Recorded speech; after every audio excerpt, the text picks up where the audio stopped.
Xin chào cô bác anh chị và các bạn. Hôm nay mình chia sẻ thêm một công thức mới làm bánh castella mà không cần phải tách lòng.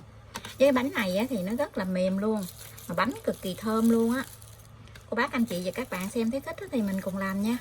Cái màu bánh này nó ưng ý quá chừng luôn. Trước tiên thì mình sẽ nấu lên một nồi nước sôi. Mình nấu cho nó sôi tim thôi, tí xíu nữa mình đánh trứng á. Mình sẽ cho 3 cái trứng gà vô tô. Cái thành phần nguyên liệu thì mình sẽ để bên dưới video trong phần mô tả để cho cô bác anh chị dễ chuẩn bị nha. Cộng thêm với 2 cái lòng đỏ trứng gà. Tổng cộng là 5 cái lòng đỏ đó. Mình đánh cùng với 90g đường.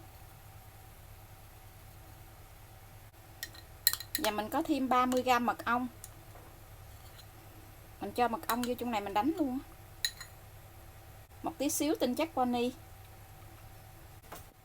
Cái máy mình có 3 số, mình đánh ở số 2 nha.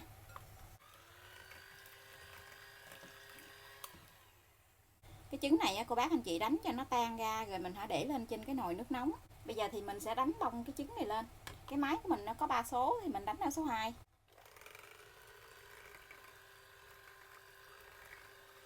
Mình đánh cho nó tan đường ra hết rồi thì mình nhấc cái tô trứng ra khỏi cái nồi nước nóng, rồi mình tiếp tục mình đánh cho bông cái trứng này lên. Mình đánh cái phần trứng của mình nó gần được là gì, mình dở lên nó có dòng sữa đặc gì. Bây giờ thì mình sẽ hạ xuống còn số 1, mình đánh thêm 30 giây nữa nha.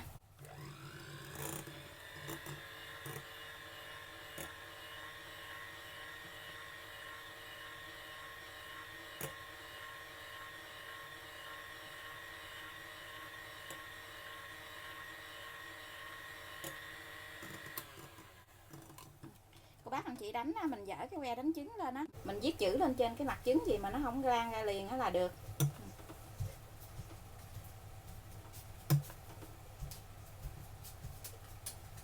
Tiếp theo thì mình sẽ cho 100g bột mì số 8 vô. Bột này thì mình đã rây ra cho nó mịn rồi, mình rây trước gì để làm cho nó nhanh á. Mình cho vô để mình trộn từ từ, mình chia ra làm 2-3 lần á để mình trộn. Mình dùng cái muỗng dẹp này nè, mình trộn cho đều bột lại.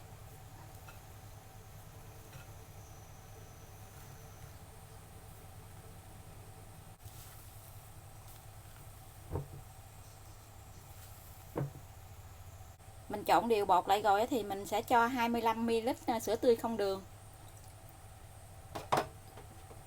cùng với 25ml dầu ăn. Mình trộn hai cái này lại cho nó đều.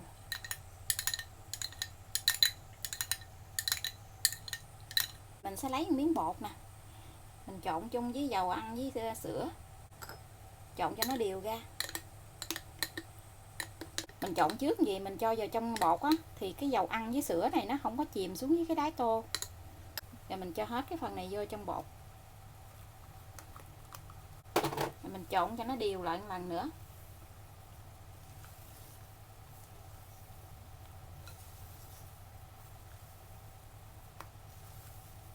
Trộn đều lại rồi thì mình sẽ cho vào trong khuôn để nướng luôn nha. Cái công thức này thì rất là dễ làm luôn, mình không có cần phải tách lòng mà cái bánh của mình nó rất là xốp. Hôm nay thì mình nướng bằng cái khuôn hình chữ nhật. Khuôn này chiều dài 15, chiều ngang và chiều cao là 5 phân. Mình nướng 2 khuôn luôn. Mình lót giấy nến ở bên dưới của cái khuôn vậy nè, lót vòng vòng hết luôn. Và mình chia bột ra làm 2 khuôn để mình nướng nha.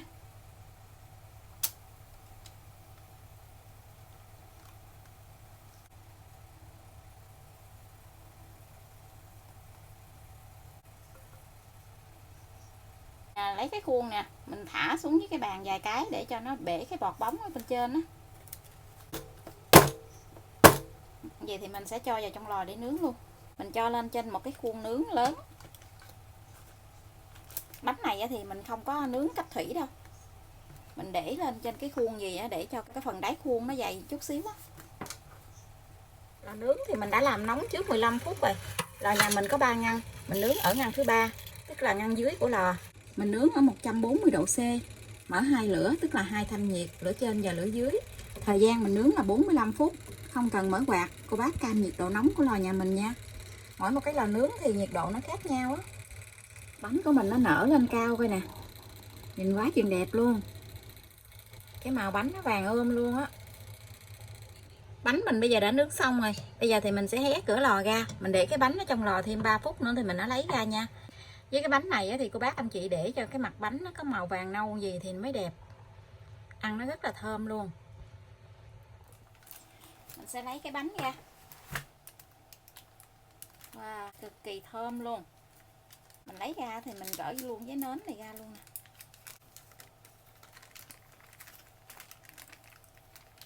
Quá chừng ngon luôn á. Cái màu bánh đây nè, màu bánh hết sảy luôn.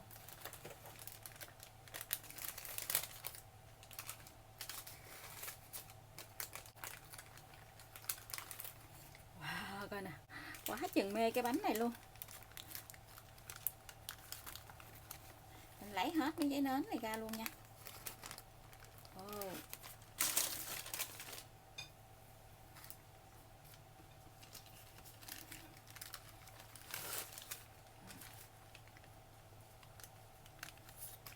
Cực kỳ là thơm luôn á. Thích nhất là cái màu bánh á, rất là đẹp luôn.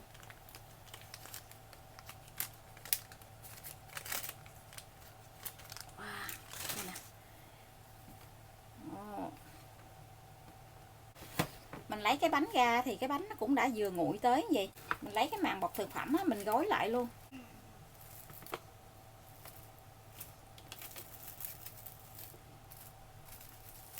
Mình gói cái bánh lại vậy.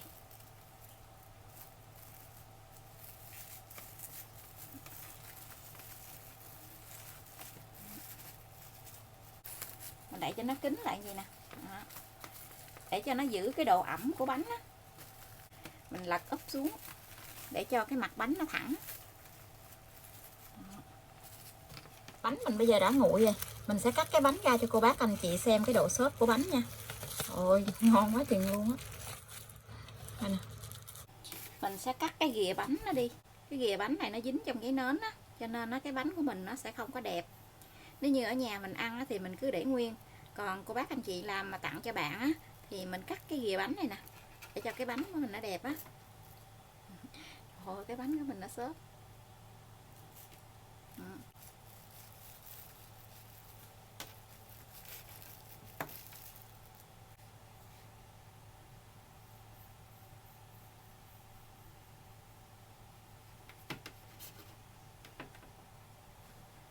Mình coi nè, nhìn thấy xuất sắc luôn á. Em mê chưa? Mình cắt ra từ miếng nhỏ nhỏ luôn. Cô bác anh chị mình cắt á, mình để vô trong ngăn mát tủ lạnh á, ăn nó ngon lắm. Mình thích bánh bông lan mà để trong ngăn mát tủ lạnh á.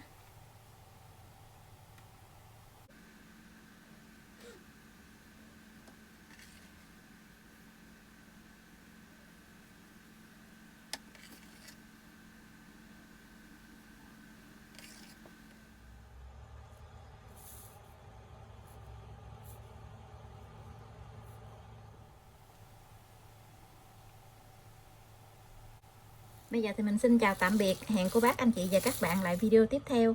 Cảm ơn cô bác anh chị và các bạn đã xem video của mình. Xin chào và hẹn gặp lại video kỳ tới. Ngon chưa?